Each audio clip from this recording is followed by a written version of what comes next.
eQuez. Your quest for education starts here. Welcome to eQuez Audio.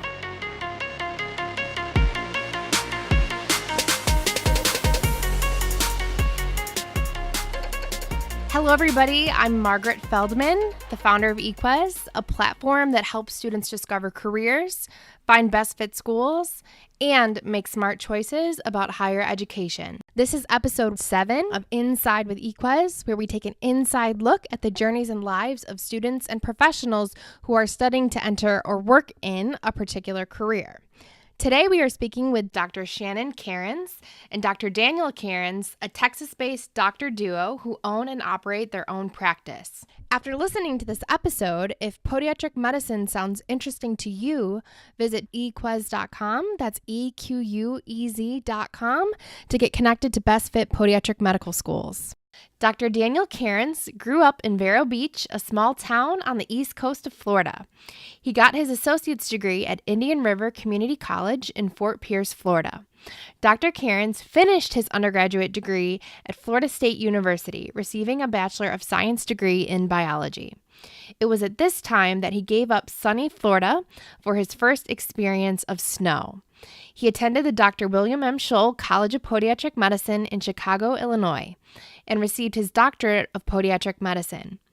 Dr. Shannon Cairns is from Allen, Texas, and received her undergraduate degree from the University of Oklahoma.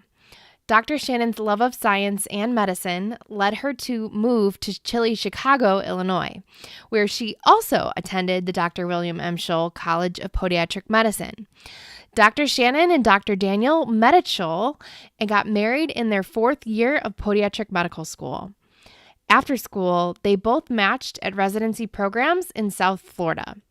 Dr. Dan completed his residency training at South Miami Hospital of Baptist Health Systems in Miami with a certificate in reconstructive rear foot and ankle surgery. Dr. Shannon completed her residency training at Jackson South Community Hospital, an affiliate of the Jackson Health System. There she served as the chief resident. Dr. Shannon and Dr. Daniel then moved to Texas and together opened their own practice, Total Foot and Ankle Care. Now, let's hear from Dr. Shannon and Dr. Daniel Cairns. So, Dr. Dan and Dr. Shannon, we are very excited to have you. Thank you for coming on our show. Thank you for having us. So let's just dive right in here. So how did you both first learn about podiatry? Well, mine actually, when I was in high school, I was walking home from a friend's house at night, and I had flip-flops on, and a giant thorn went through my shoe and into my foot, and it ended up, I had to go to the ER and get the thorn removed, and the wound wasn't healing, so they ended up sending me to a podiatrist a few weeks later, and I went there, ended up having to have surgery to remove part of the thorn that was still lodged way into my foot. And he just loved his career. He was really passionate about it. I was already interested in science and thought maybe about medical school. Of course, I was in high school, so it's a long way off, but it just seemed really interesting. And it kind of stuck in the back of my mind because he would say, you know, I get to spend a lot of time with my family. My patients don't die. I mean, you know, so it's just kind of not as, you don't have as many emergencies in podiatry, even though you do have some, but it's a good career if you want to have a family. Okay. And so that's why I thought it would be a good one for me to go after. Excellent. And Dr. Dan? Mine's not as serious as hers. Mine, and I tell this to every patient, I even put this on my application to podiatry school. The reason I first learned about podiatry was pizza. Pizza? When I was in undergrad, I would go to whatever club was giving out free food, and it just happened to be one Friday rainy night. This one club said we're giving out free pizza, and it was a medical club, and so I said I'll go in to get the free food. Had no intention of listening. And something just hit me that night. It was a podiatrist talking, and sort of what Dr. Shannon was talking about was the first doctor that talked about a life outside of medicine. He's like, I was able to coach my son's little league team, And then he started talking all about the profession, and I was the only one that stayed around afterward to talk to him. Mm-hmm. And then I shadowed him, and from then on, I was hooked. So, but oh my gosh, I didn't even know what a podiatrist was. Free pizza will get you every time. That's awesome. Well, that's really two interesting stories, totally different, but they both led you down the path of podiatry. So that's very cool. So once you started learning about it, did you ever consider the MD or DO route, or did you always stick with the DPM route?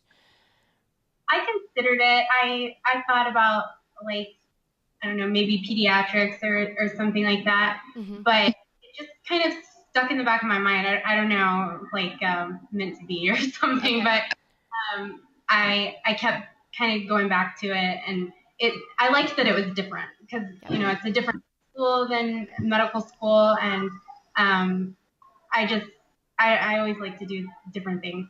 So it just seems like, I don't know, something I want to pursue. So, but I did consider other fields of medicine first, but. Okay.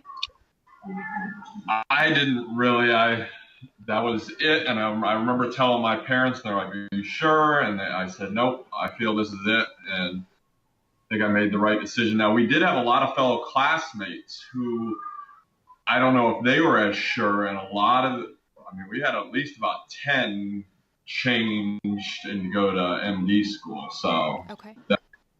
that is a thing that happens in our field. I think people don't really know what they're getting into, or they change their mind halfway through. And I have a friend that went to PA school, then went to MD school. So okay. It's a lot of the healthcare industry.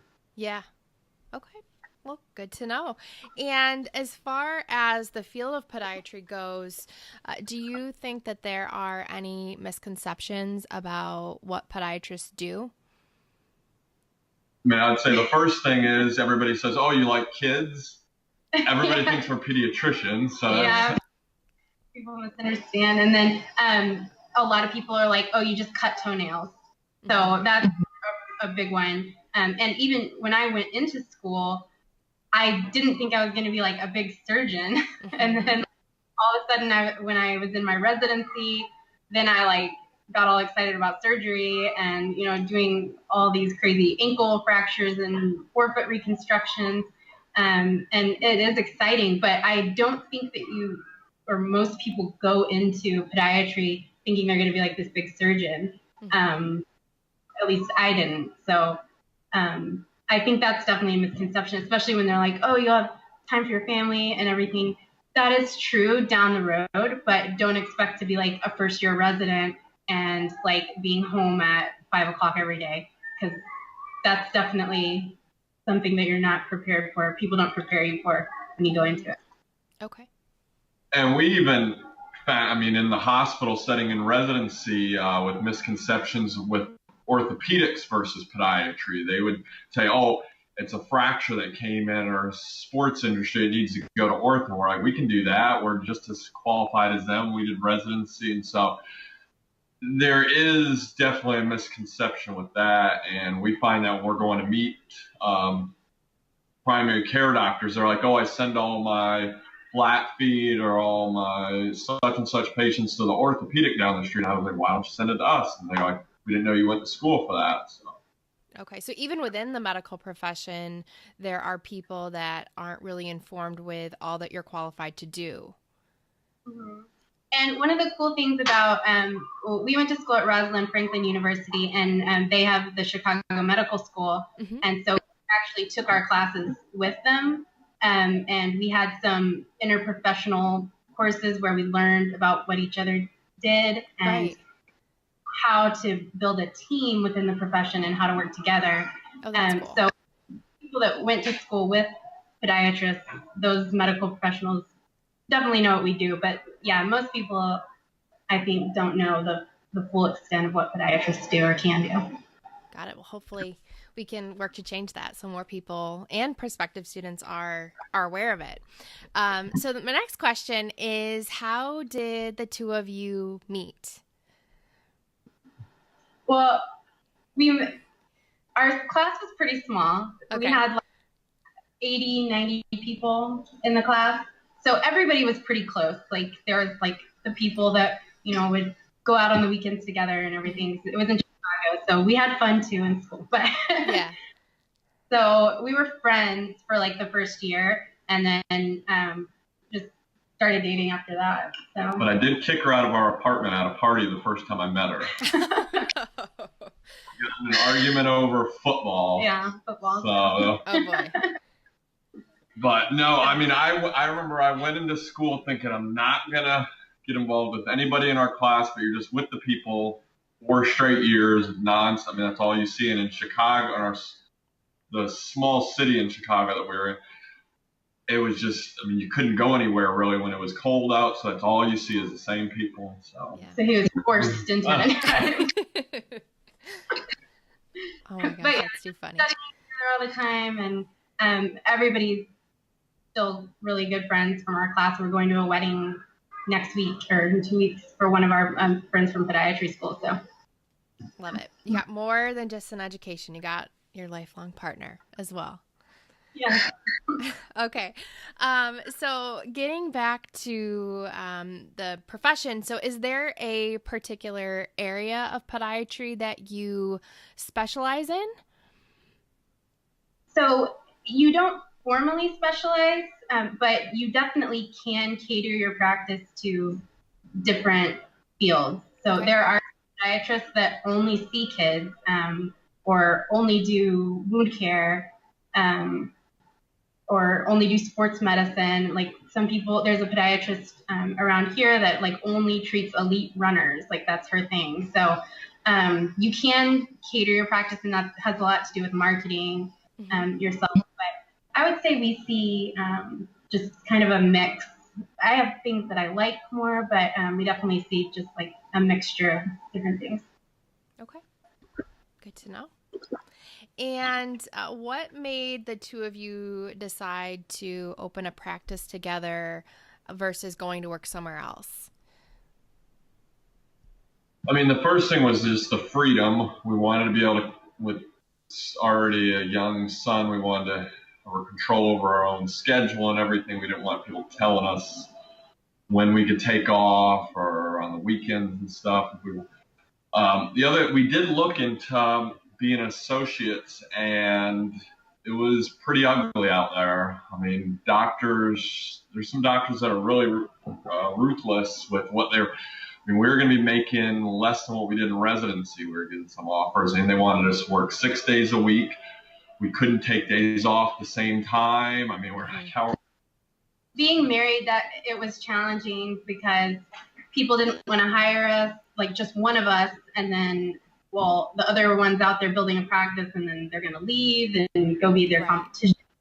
So it was definitely challenging being married, interviewing. Like I feel like other people probably didn't have those same challenges, but that was definitely one thing that kind of pushed us towards opening our own practice. And it's been difficult, but I'd rather go through it now than go through it 5 or 10 years when we decide that wasn't right for us. So I think in the long run, it'll be definitely good for us. Excellent. And what is it like working together as a married couple?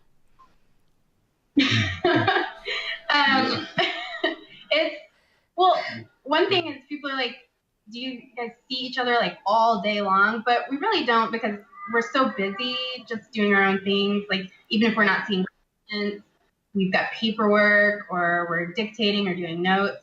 And then I leave the office early to go pick up the kids and things like that. So we kind of do our own thing.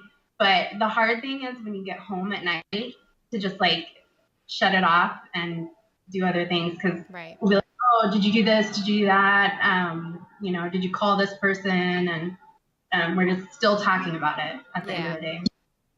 But I would say I feel more confident when she is in there. So if a tough patient comes in or something, I need to have her look at an x-ray.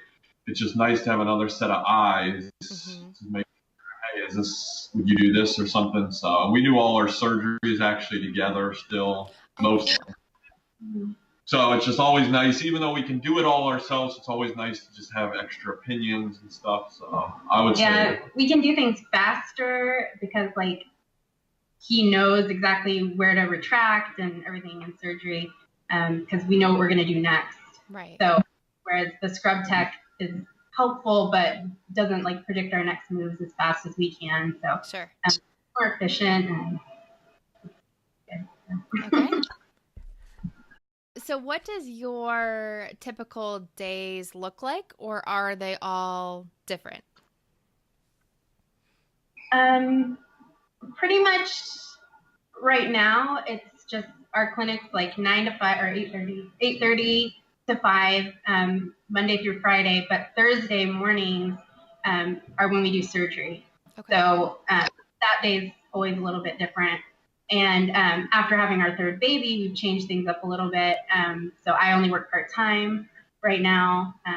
So that's a little bit different. But that's the nice thing about having our own practice. Right. We're able to make our schedule to fit. The cost of having 3 kids in daycare is a lot. That's a nice thing because our oldest is 5, but he's not in kindergarten yet. So that's 3 kids in daycare is like $3,000 a month in Texas, so it's crazy. Yeah, the cost of childcare is something people have to think about. Okay, so what would you say is your favorite part of the job, and then least favorite part of the job? Probably my favorite part of the job is when you heal somebody's ulcer wound that would have went to an amputation, and there's a podiatry association called Save a Limb, Save a Life, and you really do. When someone loses their foot or something, their way of life goes way down, and there's studies that show that if they lose their whole leg, they usually die within 5 to 10 years. So it's just a nice feeling to know that you're changing their life potentially. And so whenever we heal a wound that doesn't get infected, that doesn't lead to more costs going to the hospital. So that's probably the most gratifying part of the job. Well, yeah, but pain in general, like when people's feet hurt, like they're just, their quality of life is horrible. So just anytime you can get people out of pain in their feet and they're just like, oh my gosh, thank you so much. That's the really nice thing. Yeah. Most people get into medicine because they want to help people. So right. That's the thing. But then I would say the worst part is definitely dealing with insurance companies, paperwork. Mm-hmm. Dealing with insurance companies is probably like the biggest nightmare of an unexpected thing that we've had to deal with. And then the business aspect, that's the downside of having your own business or own practice. Dealing with the staff. There's always, no one really taught you that in school. Right, right. Didn't touch on it. And the only other thing, which just every specialty, is dealing with drug-seeking patients. We see it a lot. It's never easy. That's not, I don't even know how to, it's not fun to deal with. Yeah. Oh, I'm sure it's not. Okay, well, good for people to know that that's, things they may encounter. So you touched on this before, but how do you manage your work-life balance? Can you go into a little bit more detail on that? It's definitely difficult. That's something that I've really struggled with, like as a mom of 3 young kids, because you do want to stay home with them and it's sad when you have to go back to work, but you also went to school for like a million years. Right. So like, I can't really just quit and, I don't know. It's just, you don't expect it. Like nobody tells you when you're going to go to medical school, but you might want to stay home with your kids. Are you sure you want to do all that school and then want to stay home with your kids? Nobody says that. That would be sexist. Mm-hmm. So, it's definitely a struggle. But I think having our own practice and being able to set my own hours has really helped with that because I enjoy seeing the patients, but then I get to go home early and spend time with my kids while they're so little. Right. And then once I'm full time, hopefully, I'll be able to be more full-time. Sure. But it's hard. Yeah. And would you concur, Dan, with those thoughts? Yeah, you just have to make sacrifices. I mean, I like to go to the gym a couple times a week. So, like this morning, I got up at 6 a.m. I went before surgery, and so because I want to get home when the kids, be able to play with the kids. So it's just give or take. I mean, you have to either wake up a little bit early or stay up a little bit late to finish your notes, but you can still get everything done. It's just all about time management. That's the biggest thing I've learned. I mean, I learned that in school, and then always get everything. You look back and you're like, man, I had so much time to do stuff. But you can do everything you pretty much want to do if you utilize your time wisely. Yep. Okay. And what would be advice that you would give to students who are entering the profession?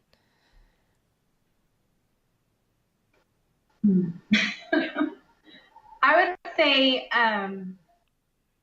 really, because people will go shadow, but they'll shadow for like a day or like maybe a week, and then they're like, okay, I know what I need to know. Mm-hmm. But this is your entire life. You need to really know if this is what you want to do. And I mean, ask to get behind even the front desk and see what they're doing with insurance and verifying benefits and things like that, because you might end up doing that someday if you open your own practice. Because when you first start, you might not be able to afford the staff. So you might be doing a lot of that stuff yourself. And I just think there's a lot more to it than just, oh, I really like science, Right. So definitely, I would say shadow as much as you can, and really get in with somebody that's willing to teach. Because there are definitely people out there that would get in with you and really show you what it's like. Sure. And I would just say shadow other specialties too to make sure it's the right for you. I still look back on my days of shadowing other doctors, and it helps me now, I think, know, I can refer a patient to this doctor or something. So, and then you'll know you're making the right decision anyways. But, right. Yeah, I think that's great advice. Shadowing is really important to get in there and, see what it's actually like. Okay. What has been your most memorable experience with a patient?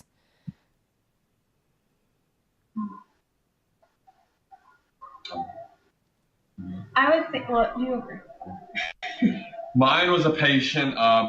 He had been coming to me for about a year. The most severe pain in his toes. He had ischemic toes from vascular issues, and it was 10 out of 10 pain. You couldn't touch his toenails. We would trim his toenails for him, but you couldn't touch any part of his toes. He could only wear house slippers, couldn't walk. He was in a wheelchair. And he honestly told me one day, he's like, I just want to either cut off my legs or I just want to die, because he says, I can't live like this anymore. So we talked with his vascular doctor to see what we could do. Would he heal any procedure because of the lack of blood flow? And the doctor was like, I really don't know if he's going to be able to heal anything because he has very poor blood flow, but he says it's worth a shot. So we actually performed transmetatarsal amputations, bilateral, which is cutting off half his foot. And it sounds radical, but that's where his pain was. Immediately the next day, he's like, I feel 100% better. Oh, wow. He healed his amputation, surprisingly, with very little blood flow. We got him special toe fillers in his shoes. He can walk now, and he says he basically got his life back. So, that's great. From somebody saying they basically wanted to die to now being happy to. So, yeah, that's a big deal. Yeah, and for me, I think I actually remember a patient in residency, and he was and we see this kind of patient a lot, but a patient didn't know he was diabetic, and sometimes people don't know they're diabetic until they're coming into the emergency room with like a gangrene foot, and that's the first thing that happens because they haven't been going to the doctor, and they lose feeling in their feet, and then it gets infected, and then they have gangrene. So I had a patient that came in, and almost half of his foot had gangrene, and I was thinking, well, he's going to end up getting his leg amputated. We ended up, and he was like, no, please do anything, try to save my leg. And so we were able to actually just do an aggressive debridement of the wound and incision and drainage of all the infected tissue. And we put a wound vac on, and we were able to actually heal his foot. I mean, it took several months, almost to heal this ulcer. But I mean, he was just so thankful, and he turned his entire life around and started taking better care of himself. And so, I haven't heard from him in several years, but I hope that he's still doing really well. But that's just a really memorable patient that's representative of a lot of what we do with wound care. So. Sure. I love hearing the good stories. Okay, so would you recommend the field of podiatry to prospective students? I would, but I do think it's for the right person. Like, you really have to know that you love it. You have to love it. And I think that's anything in medicine right now. Like, don't go to medical school because you want to make money or something like that. Yeah. Because the way insurance is and reimbursement going down all the time and all that stuff. I mean, you really have to love what you're doing, and because you want to be happy in your career. So really do your research and look into it first. But it can be a really great career for the right person. Okay. So next, I want to talk about the investment in podiatric medical school. So obviously, it's a lot of not only time, but also money as well. So how did you both go about making that decision, and do you think that it has been worth it for you? I do think that it's worth it. I think that I would have, what they need to do, here's what they need to do. Okay, let's hear it. They need to have really, really good financial education for medical students, college students too, because nobody talks to you about that. And they do a big chunk of money, and they do disbursements of your student loan money in like a big chunk. And then they're just like, here you go, you're like 20 and you don't know anything about money, but here's a bunch of money. And so I think that they could do a better job at like just teaching how to do a simple budget. And so okay, this is how much you have, and this is how much you need to be spending every month. And then really talking to you about paying it back later. Because a lot of people, just let their student loans hang around for 30 years and say, oh, every doctor has debt, it's fine. But I definitely think that more education up front would help a lot of people. Yeah. With the mountains of student debt that you're going into. And obviously, cash for school, that'd be even better, but hard for people. But yeah, I think it's definitely worth it. I think you could get a little more clinical experience. I learned more in the clinical setting than in the just reading in the books and just listening to a lecture on and on. I mean, honestly, I went to about 50% of the classes, because now I'm sure most med schools, they just record them. So I get more out of that than just sitting there, because I get distracted by someone else playing the game on their laptop or something. So I do think they could teach it different, and I'm sure different schools do different things, but no, I mean, it's definitely worth it. I never learned everything that I did without it, but should be. Okay. Good to know. Good for students to know what they're getting into. I completely agree about the financial aspect and the education. I think it's really important, and that's what we're trying to do with eQuez, is to get students thinking about that, because students are so young, and a lot of times they don't realize the gravity of, what they're getting themselves into. So a big part of our effort is to make students more aware of it, so that they know, how much they're going to go into debt from the start. and, what their plan will be afterwards. So I think it's critically important. Okay. What would be advice that you would have for students who are considering attending podiatric medical school? I think just some of the same things that we've mentioned before, just the research. Yep. I just think, as far as financial and also research, if you know like a certain area that you're going to want to go back to and practice, research there, the scope of practice, because a lot of people don't know it's different in every state. So you can do leg surgery like all the way up to the knee in Florida, but some states you can't go past the ankle. So research that, and then also like what are you going to get paid? Like what are people paying in that area? Are you going to be able to pay back your student loans?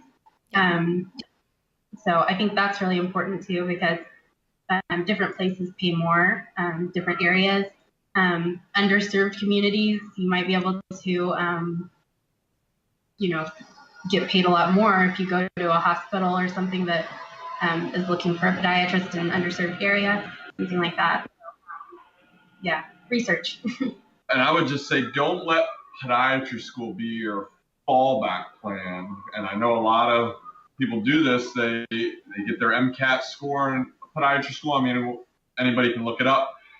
Is a lower MCAT score typically than most MD schools, but are you going to really be happy if you get through podiatry school and then through 3 years of residency? I mean, if this was always your just fallback plan, right. If you want to do it, don't just do it because it's something there. So that'd be the only thing I would say. Okay. Yeah. Good to know. Okay, so next, Dr. Shannon, I want to talk about your blog, The Freckled Foot Doc. So tell us a little bit more about that. So it's kind of a mom blog. Okay. It started kind of as a hobby, but then I figured out that you can actually monetize your blog, and so I do try to make a little bit of money, like as a side hustle with it, to help pay student loan debt off. That is my ultimate goal. Mm-hmm. And I mostly talk about just like what it's like being a mom and being a doctor, and just life tips and like, I don't know, favorite recipes, like kind of anything. Yeah. Actually been thinking a lot. It's funny that you mentioning all this financial stuff, because I'm thinking about starting to share like our debt-free journey on there coming into the new year, and sharing a lot about paying off debt as a doctor. We have another guest. Yes. What it's really like, how much you really have, and what it's like owning a practice and the financial aspects of that, and budgeting, saving. I'm going to be talking more about that on my blog, so I'm excited. I always have new ideas for it. It's like constant. Like I'm always like staying up way too late working on that, like every night. It's very cool. Yeah. Okay. So tell us just a little bit more about your practice and how people can get in touch with you if they're interested to learn more, or if they're interested in your services. Well, you can go to our website, which is totalfootandanklecare.com, and it's total like TOE, like toes. So a lot of people say total, but it's total foot and ankle care. And then we're in Watauga, Texas, which is basically Fort Worth, in the Dallas-Fort Worth area. Okay. So go to our website. You can find our address and all of our information on there. I don't know. Yeah, on social media. We're active on social media, and we actually started a new Instagram account called Crazy Sock Docs, where Dr. Dan wears crazy socks, and we kind of like take pictures of that, and it's to promote autism. And then there's also a big what's it called? Physician tip. Yeah, there's what's it called? Trend. Hashtag. Yeah. Social media trend. Social media making awareness to doctor suicides prevention, and there's a high prevalence in the field from that. And so there's actually a crazy sock day just for that. I think it's in the summer sometime, but that got me started with it. And just wanted to do something. We wear scrubs every day, so I just wanted to do something that was unique. And so you can follow us on that. Yeah, so that's Crazy Sock Doc, and then the Freckled Foot Doc on all social media. I have like every social media account: Twitter, Instagram, Pinterest. So, yeah, in contact with us through any of that. And if you're local to the area, we'd love to have you come shadow in our office too, and learn more about the profession. Great. So, final question for you both. If you could go back to your first day of podiatric medical school, what is the one piece of advice that you would give to yourself? Yeah. So I would and this is for anybody in any healthcare, medical school or anything, don't be afraid to ask for help. Okay. Because we're all, usually if you went through high school, college, you obviously were pretty smart. Things usually came easier for you, and that's how I always felt. I mean, I was like, oh, this class is easy. Med school, podiatry school, it's a whole nother animal. And I struggled at first because I was like, I don't need help. I'll eventually get this. And it just goes too quick. It moves fast paced. They'll leave you behind if you're not. And a lot of these schools and our school have free tutors. And I wish I would ask for help right away when I knew I was in trouble. And eventually I did get it, and obviously I did fine. But don't think you're alone or something's wrong. I mean, don't be embarrassed by that. Everybody wants you to succeed, and don't think you're. Well, that would be what I was. Okay. Yeah. And I would say maybe just take time for your health too, and exercise, because a lot of people, we were talking about with mental health, once you get into medical school, I don't know, it's just you're just studying 24/7, and there's a lot of pressure and a lot of stress. And I just think you have to really remember to take care of yourself. And that's something I would tell myself, make a schedule and just work it in. Okay, I'm going to study. I mean, if you take off an hour to exercise or go outside or go on a walk, you're not going to fail a test because of that. And I used to be just laser, I would never look up from my book studying. So I think just taking more time to take care of yourself. Yeah. Good stuff. Well, thank you both so much. I appreciate you, taking the time to be on our show, and all the thoughts that you had and insights that you have will be definitely helpful for future students. So thank you both so much for joining. Thank you so much for having us. Thank you for listening to eQuez Audio. To learn more about podiatry and to explore schools, head over to eQuez.com. That's eQuez.com to get personally matched to best fit programs. If you enjoyed listening, be sure to subscribe, and we would love for you to rate and review us. Keep in mind that our discussion today mentions views and opinions that are personal in nature and do not necessarily reflect the official policy or position of any university, agency, organization, employer, or company, and should be used at your own discretion. We wish you the best in your quest for education.